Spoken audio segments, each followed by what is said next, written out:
یو دعا درته ښیم تاسو داسې یا به تنګ شوي یا به ستړي شوي نو یو دعا درته وظیفه درته ښیم دا وایي نو الله تعالی به مو هر څه برابر کړي اولاد او بیبیانې چې دي نو دا د انسان دپاره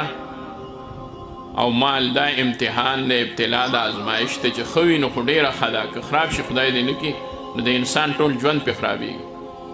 او د مال او د اولاد باره کې خو الله رب العزت فرمایي انما اموالکم و اولادکم فتنه اموال او مالونه ستاسو او ستاسو اولاد ستاسو دپاره لوی ازمایش ته ابتلا ده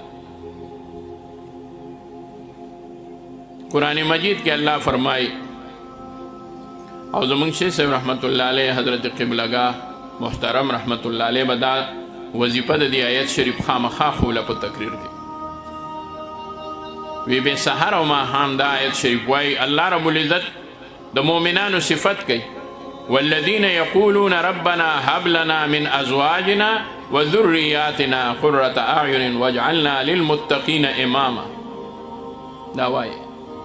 نو د کوم ځای نه به وایي د ربنا هب لنا من ازواجنا وذریاتنا قرة اعین واجعلنا للمتقین اماما سحر او ماښام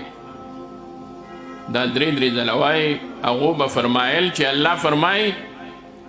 چې مؤمنان زمانه غواړي دا دوه څیزونه چې اولاد او بیبیانې نیکان شي نو زه به ورله کم ده